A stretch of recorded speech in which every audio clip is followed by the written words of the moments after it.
Haleluya. Puji Tuhan, salam sejahtera di dalam Tuhan Yesus Kristus. Kami senang sekali bisa hadir kembali dalam acara berbagi buat teman-teman dan tentunya berbagi tentang kehidupan karena memang inilah yang terpenting di dalam hidup manusia. Banyak orang menganggap pendidikan itu hal yang penting. Betul, penting tapi tidak sepenting tentang mengalami Tuhan, mengalami kehidupan yang nyata. Karena pendidikan itu hanya sementara. Pendidikan tidak bisa membawa kita ke surga. Setinggi apapun pendidikan kita, hanya bisa membawa kita terhadap pengetahuan-pengetahuan yang sementara. Paling kita pandai untuk menciptakan teknologi, paling kita pandai untuk bisa membuat pesawat, membuat handphone, atau membuat yang lain-lain.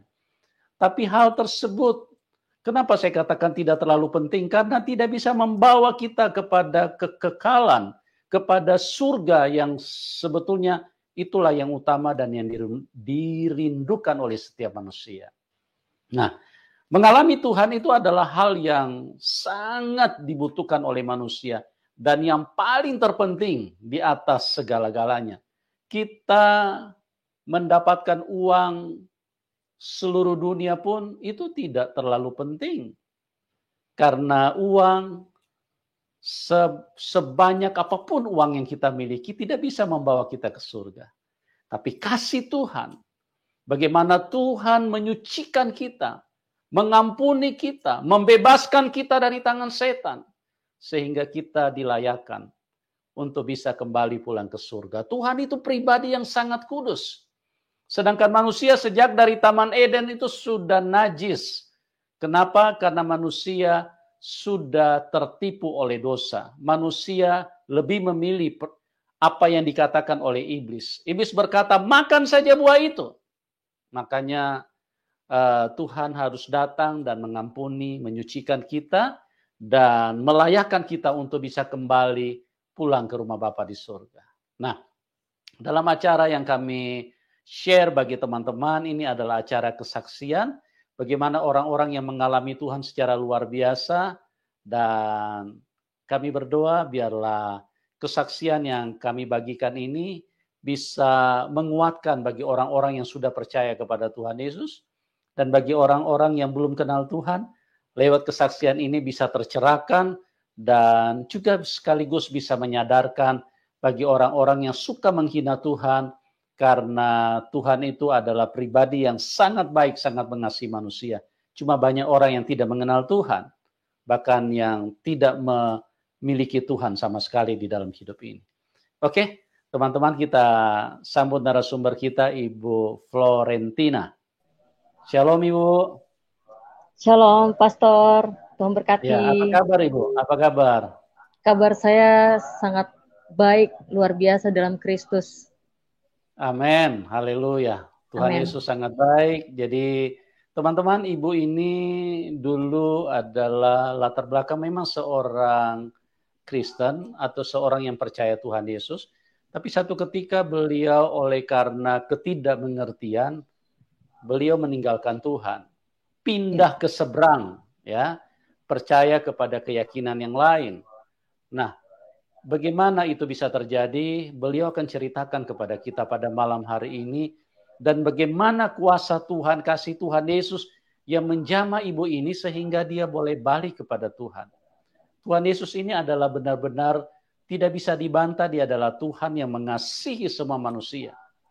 Waktu Ibu Florentin meninggalkan Tuhan, Tuhan Yesus ini tidak seperti manusia yang datang kemudian ditempeleng, ditampar, dipukul, dibunuh karena kau sudah mempermalukan aku, sudah meninggalkan aku, kau manusia tidak berguna.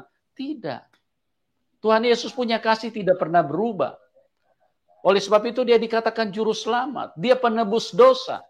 Dosa sebesar apapun, dosa sekeji apapun, dosa sehina apapun tetap dikasihi oleh Tuhan. Karena itulah Tuhan datang menebus dosa dan mengampuni kesalahan kita. Nah, bagaimana kisah yang luar biasa ini? Teman-teman, kita akan dengarkan langsung dari Ibu Florentina karena beliau sudah hadir di tengah-tengah kita. Dan terima kasih Ibu Florentin sudah bersedia untuk bersaksi ya. Dan Ibu boleh ceritakan kepada kita bagaimana perjalanan iman Ibu, tentu dimulai dari latar belakang dulu. Oke, Ibu Florentin, waktu dan tempat saya serahkan kepada Anda. Silakan, Ibu. Baik, terima kasih Pastor Yusuf Mandubulu atas kesempatan yang sudah diberikan pada malam hari ini, dan terima kasih kepada Tuhan Yesus Kristus yang sudah memilih saya, menetapkan saya untuk menjadi anaknya, untuk menjadi umat pilihannya. Dan saya bersyukur pada malam hari ini saya boleh bersaksi. Latar belakang saya dilahirkan dari keluarga Katolik, dan saya ada 4 bersaudara, semuanya laki-laki dan saya perempuan. Saya sekolah pendidikan sampai SMK. Setelah itu saya bekerja. Ya, ini saya langsung kesaksian. Setelah bekerja itu saya beberapa tahun saya bekerja sampai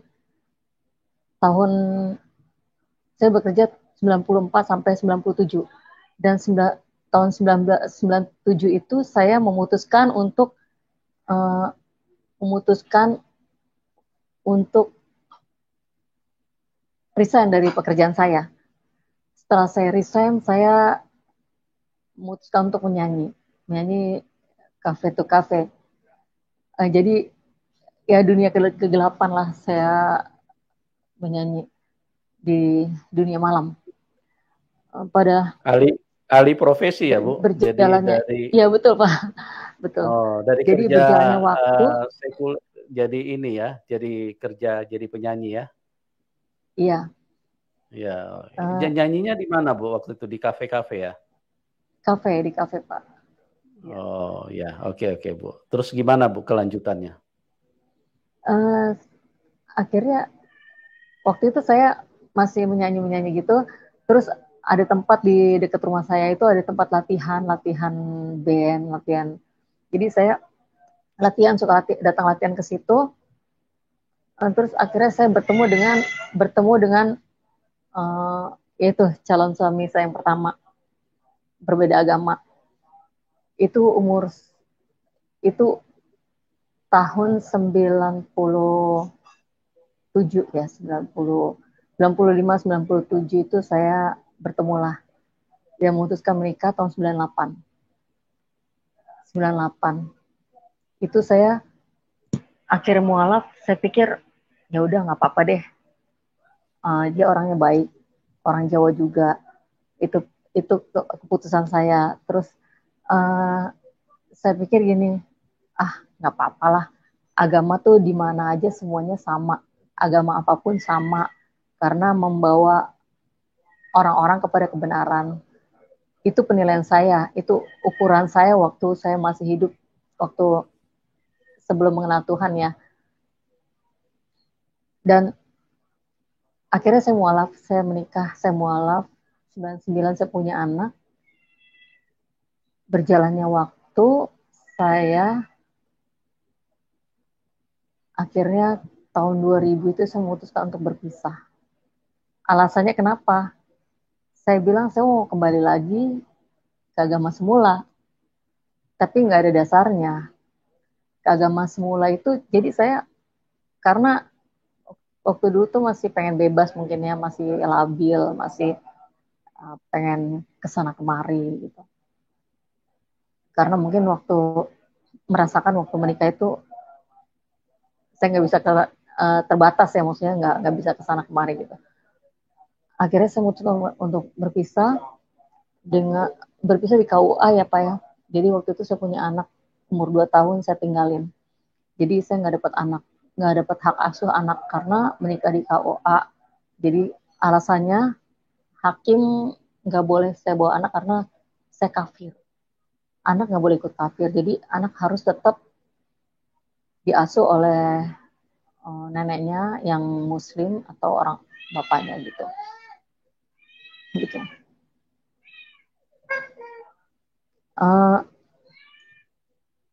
Setelah saya berpisah ya, setelah saya Punya berpisah itu anak tahun berapa 2000. Bu waktu itu? Satu Pak, Punya anak satu. berapa Bu? Satu ya. Satu Pak, Oh jadi, pernikahan saya 2 tahun. oh Pernikahan anak, saya hampir 3 tahun dan anak saya berumur 2 tahun ya. Anak saya jadi berumur 2 anak tahun. diambil sama sama suami. Iya, jadi saya nggak dapat hak asuh anak. Gitu.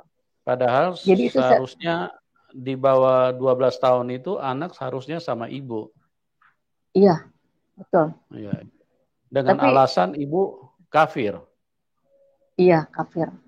Oh, itu pengadilan ini, hakim yang memutuskan, pengadilan agama. Iya, pengadilan agama, KUA. Oh, iya ya. Ya Ya. kita bisa paham lah dengan mereka punya ini. Ya nggak apa-apa Bu, yang penting Ibu semangat aja. Terus bagaimana Bu kelanjutannya? Tapi kan itu Pak, saya belum pernah mengenal firman ya. Yang ternyata kan ada firmannya, firmannya itu yang barang siapa meninggalkan ayahnya, ibunya, anaknya, gitu kan. Ya. Itu sebelum belum mengenal firman. Jadi saya meninggalkan itu ya emang, oh nggak apa-apa. Yang penting saya masih bisa ketemu sama anak saya gitu. Dan berjalan waktu itu saya nggak ada dasarnya pas saya balik lagi ke agama semula, saya nggak ada dasarnya. Jadi saya mau kembali ke Yesus enggak. Jadi saya cuma kembali ke agama semula aja gitu, nggak ada dasarnya. Maksudnya aduh saya ninggalin Yesus enggak. Jadi berjalan, saya sempat nanya gitu di perjalanan itu ya, saya dalam pencarian saya bilang gini, Tuhan ada nggak sih, Tuhan, Yesus itu siapa, kebenaran itu apa, yang seperti apa kebenaran. Selama ini saya selalu membenarkan diri, jadi kebenaran yang dunia ini, maksudnya kok kebenaran yang saya terima itu kok saya jatuh bangun dosa, dosa balik dosa, bertobat dosa lagi gitu gitu aja. Itu di dunia malam itu ya bermacam-macam deh Pak. Saya keterikatan banyak, keterikatan dosa-dosa itu banyak ya. Jadi saya bertobat, minta ampun, besoknya dosa lagi, nangis-nangis. Tapi saya selalu begitu, saya selalu bertanya, Tuhan, kok saya begini sih? Kok saya gini sih? Kok mintamu dosa balik lagi gitu? Nggak selesai-selesai urusannya. Sampai saya pernah doa di gereja. Itu kalau di gereja Katolik kan di belakang. Jadi kita berlutut di gereja itu ada tempat berlutut, bantalan tempat berlutut itu. Saya selalu lihat di patung Bunuh Hari itu banyak orang berdoa. Jadi saya pengen berdoa ke sana, tapi selalu penuh ya, selalu penuh. Setiap saya nengok selalu penuh. Jadi saya udahlah. Itu saya lagi galau, lagi doa, lagi nangis-nangis gitu ya. Udahlah Tuhan, saya bilang, saya nggak harus menghadap patung Bunda Maria ya Tuhan. Saya percaya Tuhan ada di mana aja. Jadi saya berlutut ke depan altar kemanapun Tuhan ada. Dan berjalannya waktu itu saya masih nyanyi itu pakai masih bebas-bebas gitu dah. Nah pada saat tahun 2007, 2006, saya bertemu dengan seseorang yang sekarang sudah menjadi suami saya. Itu pemain band. Jadi waktu itu saya ketemu, saya bilang gini, mau serius atau mau pacaran? Saya bilang, saya tegas. Kalau mau pacaran, mohon maaf, kita berhenti aja sampai sini. Tapi saya mau punya suami. Saya bilang gitu. Akhirnya sepakat waktu itu,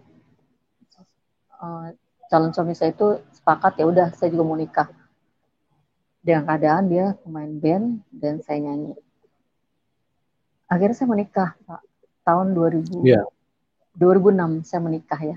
Dengan suami saya pemain band, dia pemain gitar ya.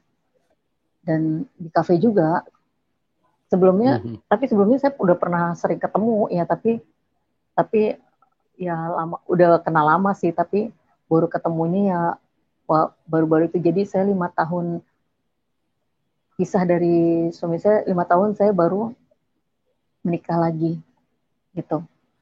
Dan itu saya masih dalam pencarian Tuhan ya, maksudnya saya masih rutinitas, masih terbatas ya gereja agama saya yang lama lah gitu. Uh, Waktu saya menikah tahun 2006 itu saya langsung aja menikah. Suami saya GPDI, saya Katolik. Jadi kita menikah secara Kristen ya Pak. Jadi diberkati, kakak suami saya tuh pendeta. Kakak suami saya pendeta.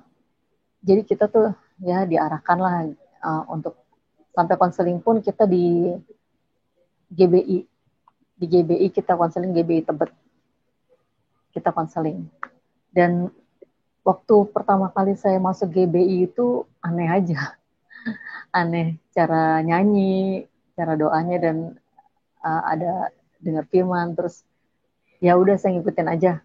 Tapi waktu saya baru-baru nikah itu gini Pak, itu saya bilang gini, aduh, paling nikah saya tuh nggak mewah ya Pak, maksudnya nikah saya hanya pemberkatan. Jadi saya bilang nikah paling nanti cerai lagi. Itu yang ada di dalam benak saya, karena dulu itu saya masih ada pemberontakan, ada masih sombong lah Pak dulu. Karena saya kerja nyanyi itu penghasilan saya lebih besar gitu kan, saya sombong banget deh pokoknya. Itu saya bilang paling sebentar saya nikah. Terus Iya Bu Florentin, apa ya, yang menyebabkan Ibu bisa balik kepada Tuhan Yesus? Kan tadinya Ibu sudah istilahnya sudah mualaf ya, sudah meninggalkan Tuhan Yesus. ya, Bagaimana ceritanya Ibu sampai punya hati untuk mau balik? Itu kejadiannya seperti apa Bu? Bisa diceritakan? iya Pak. Jadi ini prosesnya setelah saya nikah Pak, justru setelah saya nikah Oh, dengan suami saya yang kedua ini, ya itu saya masih bertanya-tanya, saya masih setelah dari GBI itu, saya bilang kan jauh ya gerejanya di Tebet, saya dari Priuk ke Tebet gitu ya. Dari situ Pak saya ada kerinduan. Jadi saya bukan, bilang bukan. Maksud saya begini. Ibu kan tadinya kan sudah ikut Muslim ya, sudah iya Pak, meninggalkan Tuhan Yesus. Nah, selama berapa tahun itu, 3 tahun berarti Ibu ikut suami ya, ikut kepercayaan suami. iya, Nah, itu bagaimana ceritanya? Ibu memang kan bercerai sama iya Pak. suami. Terus apa yang melatar belakangi sampai Ibu mau kembali ke Tuhan Yesus? Pak, saya bilang tadi, saya cerita tidak ada dasarnya Pak, karena saya mungkin waktu itu bercerai, mungkin gini, waktu itu saya masih labil. Oh, Tapi di dalam perjalanan itu saya tanya, Tuhan tuh ada nggak sih gitu? Yesus tuh hmm, siapa? Yesus tuh yang seperti apa? Kebenaran tuh apa Tuhan? Saya bilang, kok saya nggak pernah menerima kebenaran yang namanya kebenaran itu yang memerdekakan, yang kebenaran itu yang mengubahkan gitu, yang membuat saya bertobat gitu, enggak, saya nggak pernah dapet itu gitu. Jadi nah, pencarian boleh. itu sampai saya menikah yang kedua gitu, Oh, pencarian itu prosesnya Pak, oke. sampai Terus saya benar-benar yang sorry, mau tanya, kalau ya, yang menyebabkan Ibu sampai bercerai dengan suami pertama itu kenapa? saya mau balik ke agama semula, Mau balik ke itu sebabnya. Katolik, ke Iya, Tuhan Yesus. iya, Oke. Nah, itu kenapa sampai Ibu punya pikiran mau balik, sedangkan Ibu kan sudah ikut suami pada waktu itu? iya, jadi saya mau balik aja gitu, mau balik aja, dan makanya saya bilang tidak berdasar. Jadi saya mungkin masih mau bebas atau apa gitu. Tapi yaitu 5 tahun ke depan itu saya dalam pencarian, Yesus tuh ada nggak sih? Yesus tuh Hmm. siapa gitu? Hmm. Itu belum ada Nah, jawabannya Pak. Jawabannya setelah saya menikah gitu justru. oke, sebelum Ibu lanjut ke situ, saya mau tanya dulu. Ibu Iya, ikut suami selama 3 tahun, apa yang Ibu rasakan tentang soal kehidupan rohani Ibu? Apakah Ibu merasakan kehadiran Tuhan apa bagaimana pada waktu itu? Setelah ikut kepercayaan suami? Enggak, saya nggak pernah sholat, Pak. Oh, Saya nggak pernah sholat. nggak pernah diajarin sholat. Maksudnya saya nggak pernah. Saya biasa-biasa aja gitu. Jalan Oh, hidup. oke, Jadi oke. Terus, ya, jadi saya ya, ngalamin perjumpaan Tuhan itu setelah saya menikah yang kedua ini dengan suami yang kedua ini, Pak. oke. Gitu. Bagaimana itu ceritanya, Bu? Sampai Ibu bisa mengalami Tuhan itu. Jadi gini, setelah saya nikah itu kan saya masih ada rasa, paling sebentar saya menikah, paling abis ini cerai lagi gitu ya. Tapi ya itu cuma dalam hati ya. Berjalan waktu itu setelah kita sering sering ke GBI, ke Betani ya, itu saya ada kerinduan. Saya bilang, oh, dengar firman seperti ini, memuji menyembah Tuhan seperti ini. Saya akhirnya mengikuti ya. Akhirnya mengikuti, saya ada kerinduan, ada KKR di mana aja, ada KKR saya datang kemana aja yang dekat-dekat rumah, saya datengin yang dekat-dekat rumah. Nah, suatu saat saya datanglah ke KKR dekat rumah, ada beberapa gang dari rumah ini, dari gang rumah saya itu ada gereja GBI. Itu sejalan kaki sama tetangga saya, dia gereja GBI juga. Nah, di GBI itu, wah, saya seneng gitu ya, KKR. Jadi KKR di mana aja pokoknya saya, karena kerinduan ya, maksudnya ada kerinduan dengar firman gitu. Dan di KKR itu habis setelah selesai KKR itu kita pulang jalan kaki. Saya nggak sengaja bilang gini sama teman saya, kenapa enggak ya ada ibadah tiap hari, saya bilang gitu. Tapi saya dalam hati gini, apa iya ya ada ibadah tiap hari? Saya sampai, apa iya sih gitu ya? Udahlah, saya nggak mikirin lagi tuh Pak. Berjalan waktu saya ya masih ya ke gereja kemana aja, ke KKR, ke gereja tempat kakak ipar saya. Udah. Akhirnya 3 minggu Pak, itu 3 minggu Tuhan jawab. Itu gara-gara teman saya, dia punya mobil, dia nggak bisa nyetir. Jadi, tolong dong Floren, uh, setirin saya.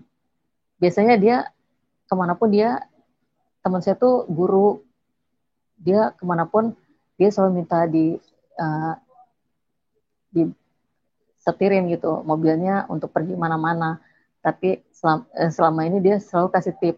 Tapi semenjak ini dia bilang gini, anterin saya ke gereja di Semanggi. Saya anterin dia, tapi karena pasti suka lah, dia orang Manado ya, karena pasti suka lah ikut ibadah, tapi maaf ya nggak ada tip.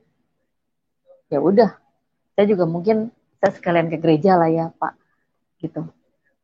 Nah, itu hari Minggu ke gereja, besoknya kita ke gereja lagi nih, tapi saya belum belum nyadar tuh Pak, belum belum ngeh ya, itu saya ke gereja lagi, itu nyupirin dia tuh Pak, saya nyupirin dia tuh, saya ke gereja lagi, itu belum ngeh sampai seminggu 2 minggu.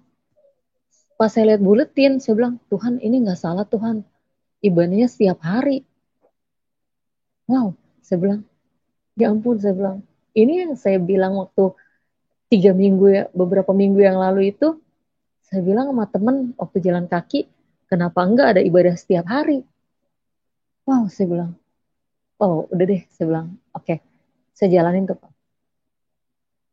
Saya jalanin, itu tiap hari Pak. Dari Senin sampai Senin kita beribadah di Gereja Tiberias, berbeda cabang, tapi itu ibadahnya setiap hari. Akhirnya kita ikut ibadah setiap hari, itu pendetanya pengajaran Pastor Joshua Tumakaka.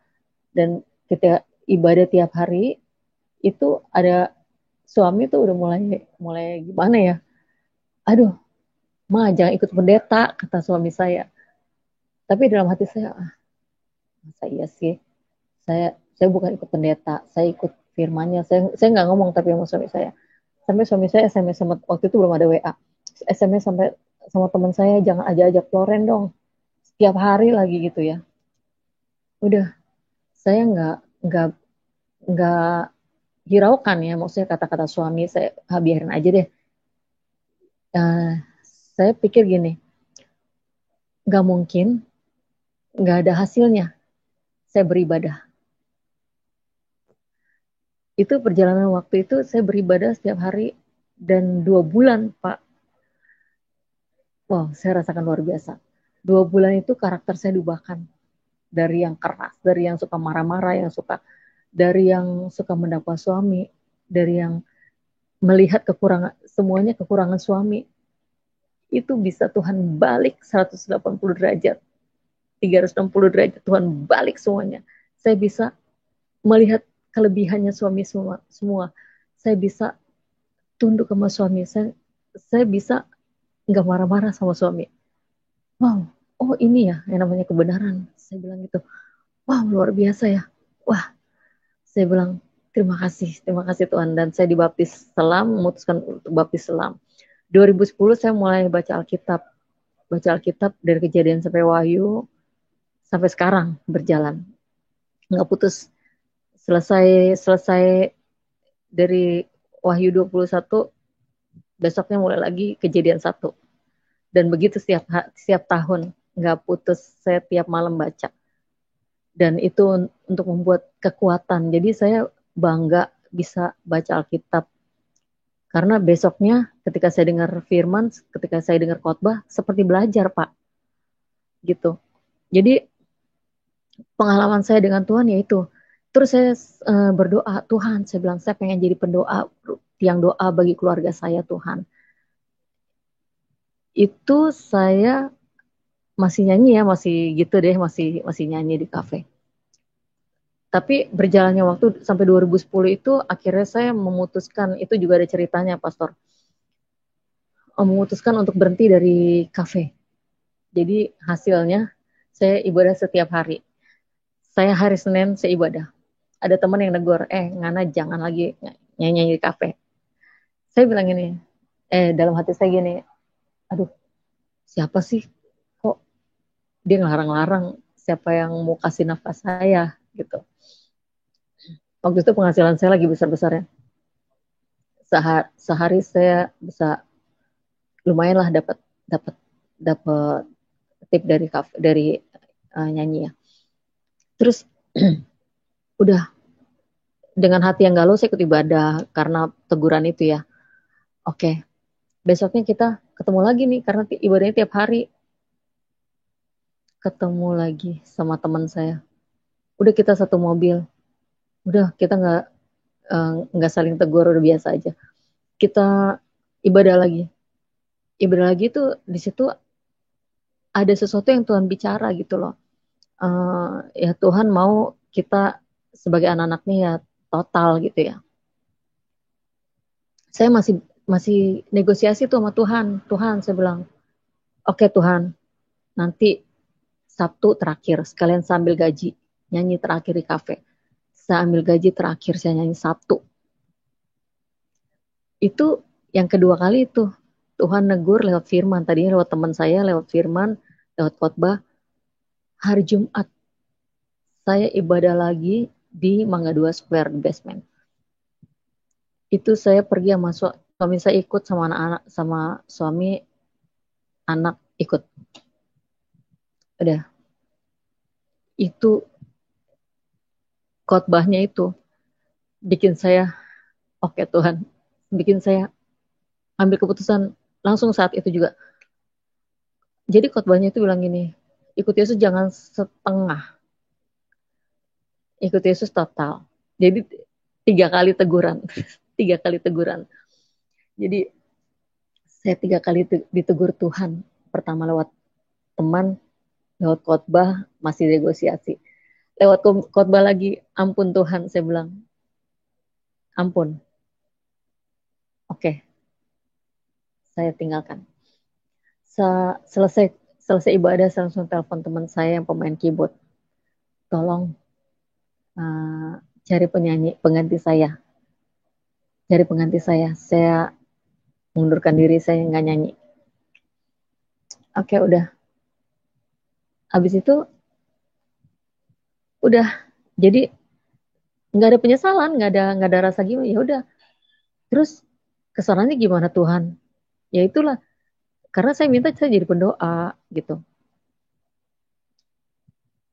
Jadi berjalannya waktu, saya ubahkan, saya keluar dari kafe, suami saya yang bekerja, ya apa adanya, maksudnya penghasilan pemain band berapa sih, tapi ya udahlah kita jalanin karena ini negur langsung Tuhan lewat firman-Nya gitu. Dan terus berjalan waktu sampai 2010 sampai akhirnya saya, dan suami saya juga melayani waktu di Tiberias itu sampai 5 sesi ibadah. 5 sesi ibadah saya belum pelayanan, tapi akhirnya saya pelayanan sebagai asher. Sebagai asher, saya ketemu sama pengatur jadwal musik. Emang rumahnya di mana, Bu? Saya di Priuk, saya bilang gitu. Loh, suaminya pemain gitar kan? Iya, saya bilang. Saya kasih jadwal di BTS saya di Bekasi. Waduh, saya pikir rumahnya di Bekasi. Enggak, Pak. Setelah itu suami saya dapat jadwalnya di dekat-dekat di Kelapa Gading, di dekat-dekat rumah gitu. Dan itu perjalanan terus terus berlalu, dan puji Tuhan itu saya masih dengar firman setiap hari, dan saya bersaksi itu yang namanya seumur umur ke gereja itu nggak pernah, Pak. Jadi waktu saya ikut ibadah tiap hari mulai 2009 itu, saya mundur lagi ya ceritanya, itu biasanya saya kalau masuk gereja duduknya paling belakang. Tapi saat kali itu kita tuh rebutan tempat sebelum ibadah dimulai, tuh kita udah rebutan tempat di depan, rebutan tempat paling depan, dan untuk akhirnya akan menerima berkat di setelah perjamuannya. Sampai saat ini saya bersyukur, berjalannya waktu bersama suami sampai suami saya pelayanan, dan sampai Pastor Joshua memutuskan untuk membuka gereja sendiri. Akhirnya kita ikut gabung dalam pelayanan di gereja Grace of Christ Community Church di Marta Gading. Dan pandemi kemarin kita masuk Wisma Atlet sekeluarga. Itu berjalan waktu ya, saya tetap terus ikut pengajaran firman, maksudnya dengar khotbahnya, dengar firmannya yang disampaikan. Berjalan waktu itu, waktu saya sakit COVID itu kita sekeluarga. Nah, setelah saya pulang dari Wisma Atlet, kita ketemu lagi sama gembala. Pastor Gembala tanya, bagaimana itu waktu sakit COVID? Saya bilang, Pastor, saya jangan tanya penyakit, saya bilang. Yang saya mau saksikan adalah saya nggak pernah sedamai ini, saya nggak pernah setenang ini menghadapi sesuatu yang di masa sulit gitu ya. Suami nggak kerja, saya yang bekerja. Jadi saya nggak pernah sedamai ini.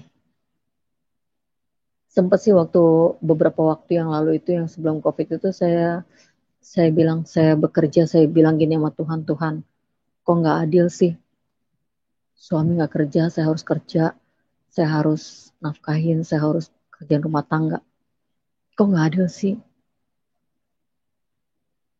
Terus saya sharing sama teman pendoa, sama teman saya dibilang ini, Florin, kamu salah doanya, jangan bilang gitu. Tuhan, kalau saya harus bekerja, Tuhan berkati saya berlimpah-limpah, berikan kekuatan, berikan damai sejahtera. Oh gitu ya. Setelah saya doa gitu, di balik doanya, wow, luar biasa. Saya memiliki kekuatan yang luar biasa. Jadi saya bukan mendakwa diri lagi, bukan mendakwa orang lain lagi, tapi saya harus jadi berkat. Jadi itu yang sudah Tuhan taruh di dalam diri saya untuk jadi berkat, untuk memberkati. Dan ketika sampai kita kena COVID itu, saya bilang saya nggak, selama ini nggak pernah ngalamin sedamai ini. Saya nggak pernah ngalamin setenang ini dalam masalah gitu, dalam badai. Saya nggak pernah ngalamin setenang ini. Saya bilang itu esensinya Pak. Itu sesuatu yang luar biasa, sesuatu anugerah yang luar biasa. Itu kasih karunia, kata Pastor Joshua. Wow, saya menerima kasih karunia yang wow, yang sesuatu yang luar biasa, yang ada di Alkitab, damai sejahtera yang melampaui segala akal. Itu saya terima. Dan berjalannya waktu kesininya, saya udah nggak bisa mendakwa suami lagi, udah nggak bisa mendakwa anak-anak lagi, udah nggak bisa marah lagi, udah nggak bisa kecewa lagi, udah kebanyakan kalau misalnya saya udah mulai kesel atau apa, udahlah, udah nggak ada waktu untuk ngebahas yang gitu-gitu gitu loh. Dan saya bersyukur hidup dalam Tuhan itu indah, sungguh luar biasa. Perjumpaan saya pribadi bersama Tuhan, ada teman-teman yang tanya, kamu pernah nggak sih ketemu Yesus secara face to face? Saya bilang saya nggak pernah. Saya bilang saya ketemu Yesus itu lewat firman-Nya yang mengubahkan saya, yang memerdekakan saya. Dan sampai saat ini saya melayani di gereja sebagai singer, dan itu nggak mudah juga, lewati pelayanan, ketemu dengan berbagai orang-orang yang ya gitu deh. Tapi ketika saya merdeka, saya udah nggak mikirin itu semua. Saya maju terus. Saya maju terus. Apapun yang Tuhan sudah taruh, saya mau belajar taat. Saya mau belajar setia. Saya mau belajar semuanya, belajar memuji menyembah. Saya belajar taat, karena nyanyi di dunia dengan nyanyi di gereja itu beda Pak. Di dalam pelayanan tuh beda, sangat beda, jauh beda. Jadi kalau dunia kan dengan bahasa-bahasa yang seenak-enaknya, dengan lagu-lagu yang ya yang galau-galau gitu Pak, nggak ada masalah lah. Cuma kalau di pelayanan pun lagu juga harus disaring, lagu apa yang harus kita bawakan, kita doa dulu. Dan itu saya alamin luar biasa. Sampai sekarang saya dan suami melayani sebagai gitar. Terkadang dia juga main keyboard, dan suami juga dipercayakan kadang-kadang di gereja lain untuk melayani sebagai pemain keyboard. Dan bersyukur di masa-masa sulit ini, saya bersyukur banget karena Tuhan Yesus tuh benar-benar pelihara kehidupan kami. Tuhan Yesus tuh benar-benar ada dan terbukti, sangat terbukti. Waktu itu saya dalam pergumulan, saya dalam doa, saya dalam nangis. Tuhan, saya bilang, ini gimana hutang-hutang saya, Tuhan, saya bilang gitu. Tapi lucu Pak, itu tahun 2001 saya kesaksian. Bulan Februari Tuhan Yesus bayar hutang saya. Gak lunas sih, tapi dia bayar hutang saya sebulan. Saya nanya sama marketingnya, Mas, itu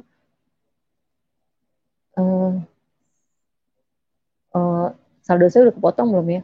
Udah Bu, tapi dalam hati saya kok itu masih ada gitu loh. Harusnya itu udah kepotong. Jadi itu saldonya masih ada. Saya bilang, ya ampun Tuhan, terima kasih. Terima kasih Tuhan, saya bilang. Dan kejadian 2001 itu hal yang luar biasa yang saya bilang saya aneh aja. Terus saya mau bayar uang sekolah anak saya.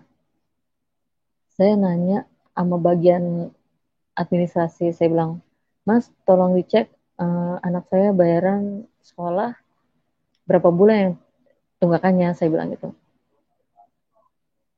Nanti Ibu saya cek dulu. Setelah dicek, ternyata cuma 1 bulan. Padahal saya sudah siapkan uang untuk bayaran anak sekolah saya 4 bulan. Itu hitungan saya yang belum bayaran. Saya bilang, ya ampun Tuhan. Tuhan lagi saya bilang gitu. Wow, Tuhan makasih Tuhan. Jadi itu yang namanya praise. Kita rest,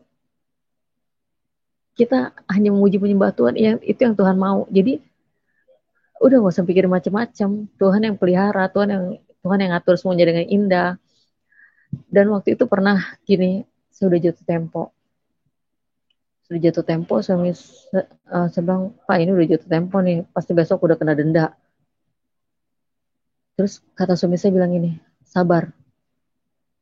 Saya percaya itu bukan suara suara suami saya, suara Tuhan, sabar. Tapi beneran deh, besoknya kita dapat berkat loh. Suami saya dipanggil untuk ngiringin customer yang ya pokoknya dapat job yang keren lah, yang bagus lah gitu. Dan saya bilang sekarang saya udah nggak takut lagi Pak. Saya udah nggak takut lagi. Saya harus kesana kemari, jual ini jual itu. Zaman dulu ya, jual ini jual itu. Terus harus pinjam sini pinjam, enggak. Sekarang saya lebih rest, lebih tenang. Nggak ada duit, ya udah. Jadi saya udah nggak takut lagi. Nggak, kadang-kadang saya bilang wow bisa ya begini ya. Dulu saya kalau nggak ada duit bingung. Aduh saya mau cari kemana nih? Saya harus beli ini nih. Saya harus begini begitu. Harus update, harus penampilan harus bagaimana. Tapi sekarang enggak. Dulu tuh kalau keluar saya tuh sombong Pak dulu Pak. Saya mau naik motor aja gengsi. Saya harus naik mobil kemana-mana. Tapi itu Tuhan abisin semuanya sampai mobil kejual segala macam. Tapi ya itu luar biasa. Tuhan benar-benar memberikan sesuatu yang terindah dalam kehidupan saya, yaitu saya menjadi tiang doa bagi rumah tangga saya. Dan saya bersyukur saya setiap hari doa bukan karena kuat dan gagah saya, tapi itu semua karena anugerah Tuhan. Saya bisa memuji menyembah Tuhan. Setiap hari saya ada doa rutinitas setiap hari dari gereja 5.30 dan sampai selesai jam 6:30 pagi. Ya begitu, bukan rutinitas, tapi saya tiap hari dapat sarapan pagi, yaitu firman Tuhan. Dan saya bersyukur saya bukan saja makan firman Tuhan, tapi saya makan tubuh dan darah Tuhan Yesus Kristus. Ini tubuh dan darah Tuhan Yesus, bukan lambang, tapi ini benar-benar tubuh dan darah Tuhan Yesus Kristus yang memberikan kehidupan dalam kehidupan saya. Dari kehidupan ini, dan menerima urapan minyak zaitun yang disucikan. Dan itu harga mati. Saudara-saudara, hidup dalam kebenaran dan kekudusan itu harga mati. Jadi ketika kita hidup benar, ketika kita hidup kudus di hadapan Tuhan, Tuhan perhitungkan. Bukannya untuk kesombongan, tapi itu untuk pengalaman hidup, benar-benar hidup dalam kebenaran dan kekudusan itu untuk melayani, bekal untuk melayani. Jadi ketika kita hidup dalam kebenaran, dalam kekudusan itu, kita pede loh untuk melayani. Jadi ketika kita hidup nggak benar, aduh saya dosa.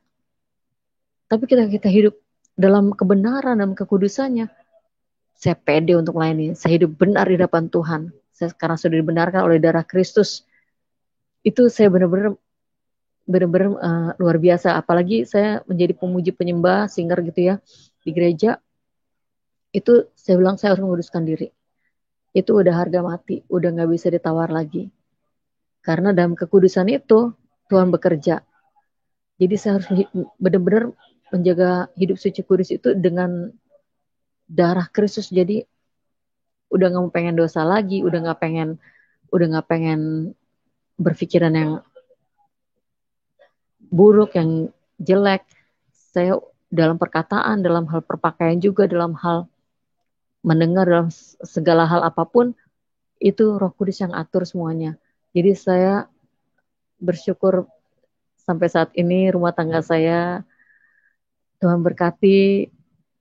2006 sampai 2022 ini Tuhan berkati dan langgeng sampai sekarang, nggak ada ya cekcok. Ada beberapa waktu lalu masih ada cekcok, tapi setelah menjalani kehidupan ini ada masih sejahtera melampaui segala akal. Saya udah nggak pernah yang namanya berantem. Jadi saya merasa yang begitu-begitu bukan bagian saya lagi.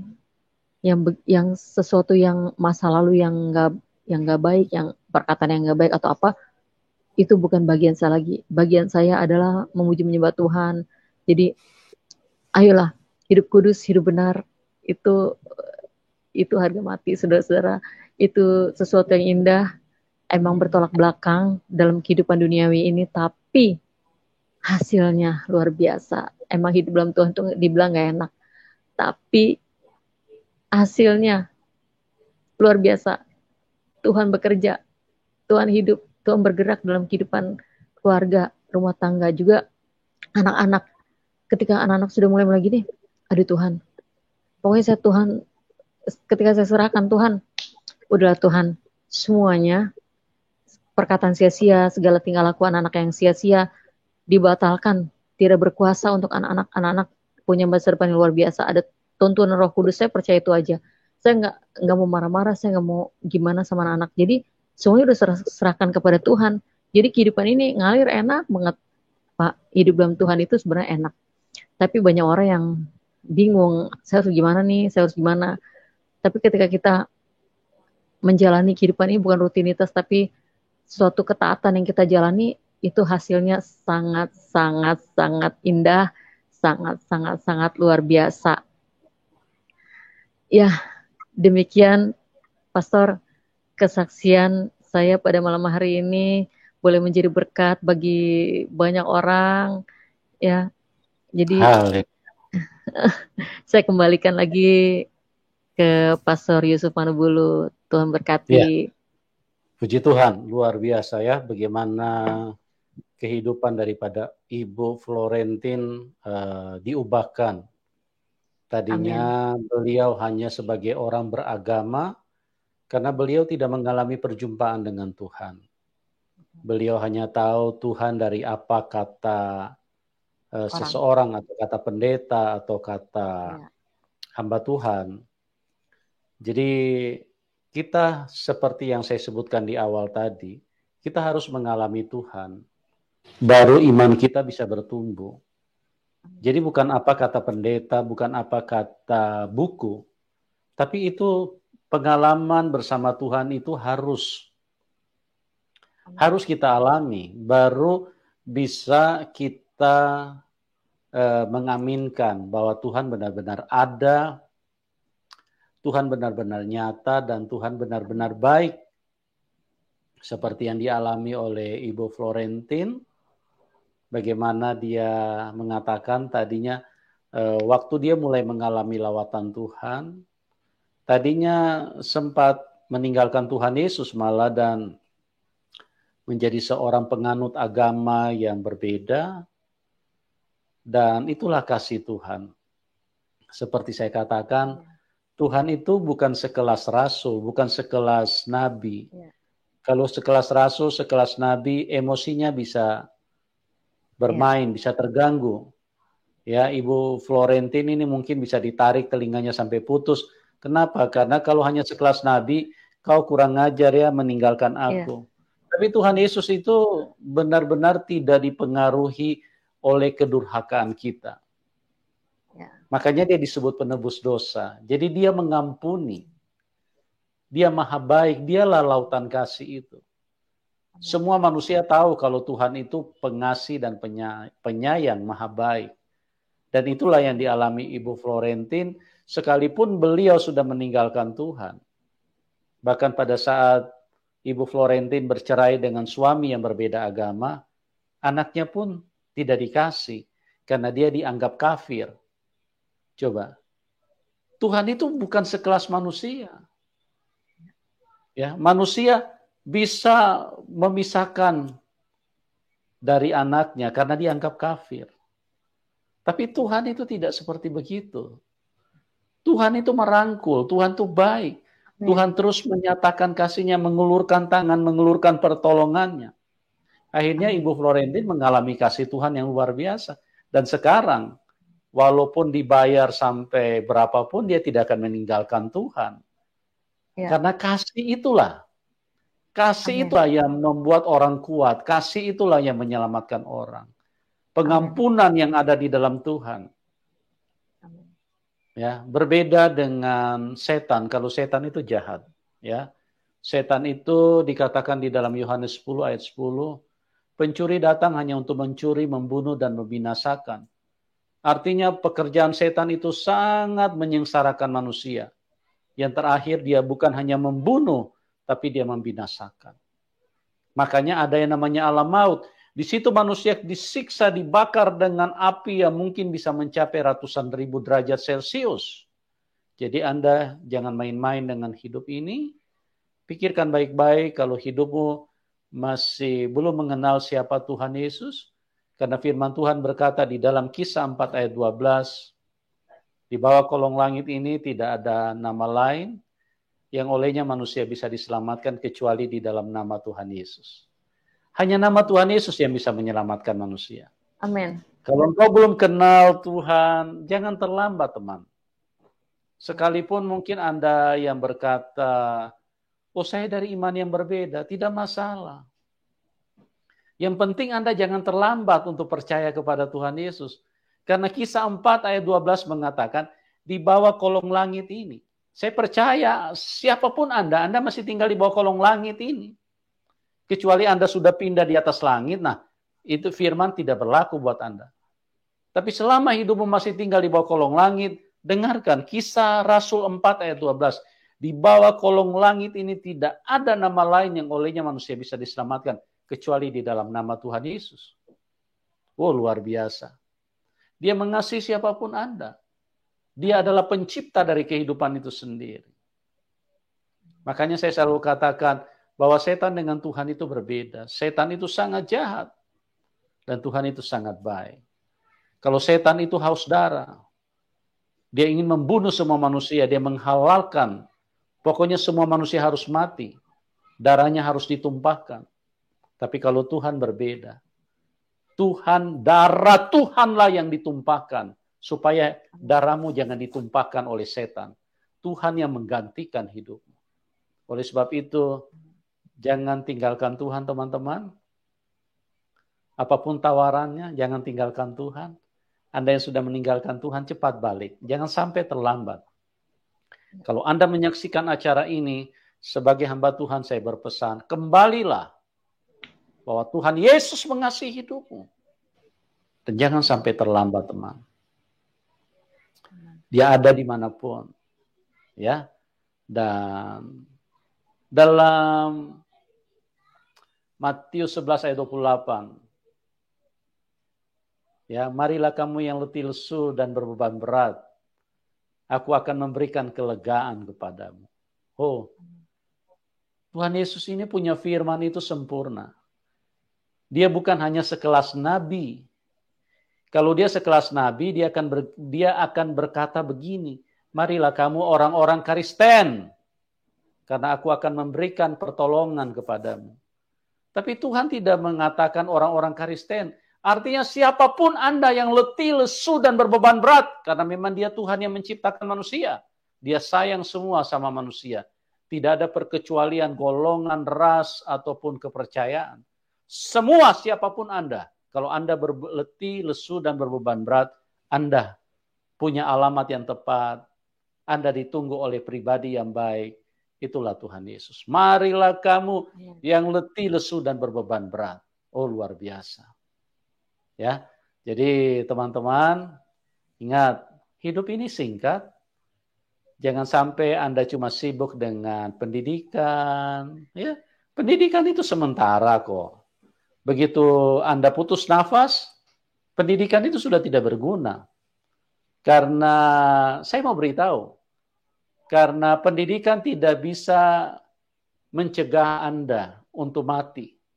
Ya, hanya Tuhan Yesus yang bisa mencegah. Karena apa?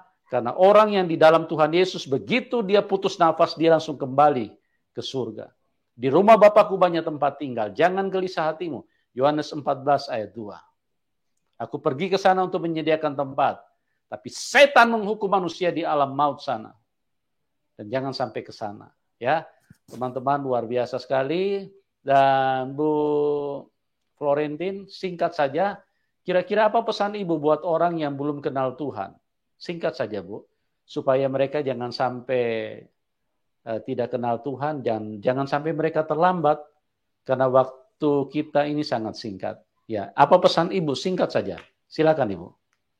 Pesan saya, jangan takut hidup dalam Tuhan, dalam kebenarannya. Karena dalam kebenaran itu ada upah yang Tuhan berikan, ada sesuatu yang indah, yang luar biasa. Jangan takut menderita.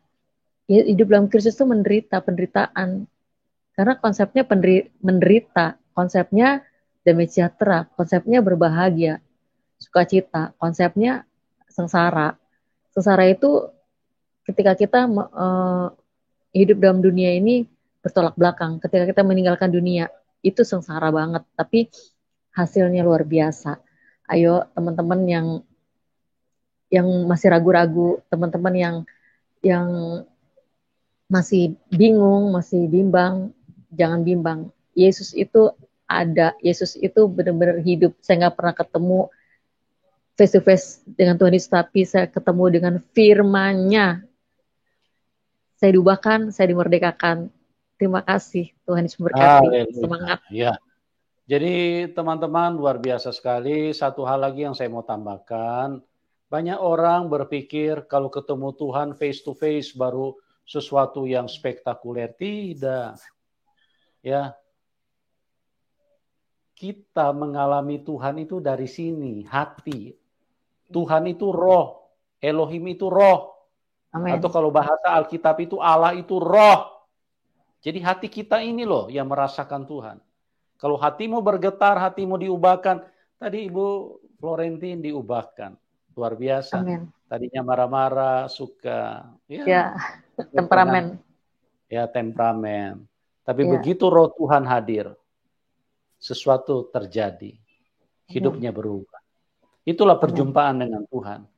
Perjumpaan dengan Tuhan bukan nanti berjumpa muka dengan muka, melihat Tuhan. Bukan. Ya, ada memang orang yang mengalami itu karena banyak orang yang tidak mengenal Tuhan. Ada yang mengalami itu. Tapi tidak semua orang. Karena banyak juga orang yang tidak siap untuk melihat Tuhan. Jangankan lihat wajah Tuhan, lihat malaikat saja mungkin bisa pingsan dia, bisa semaput, atau mungkin bisa mengalami sesuatu yang yang mengagetkan. Tapi itulah di dalam Tuhan bagaimana apa yang terjadi dengan Ibu Florentin adalah sesuatu yang benar-benar ajaib, dan saya berdoa biarlah apa yang dibagikan Ibu Florentin bisa benar-benar memberkati teman-teman, mengubahkan kehidupan yang lain, dan membawa semuanya untuk bisa mengalami kasih karunia Tuhan. Oke, Ibu Florentin kelihatannya sinyalnya agak sedikit terganggu, tapi tidak apa-apa, beliau tadi sudah selesai untuk bersaksi. Jadi saya percaya, saya berdoa supaya semuanya bisa mengalami Tuhan sebagaimana yang dialami oleh teman-teman yang lain. Tuhan Yesus memberkati kita semua, dan kita akan berjumpa di program selanjutnya, dan salam kemenangan buat kita semua. Amin.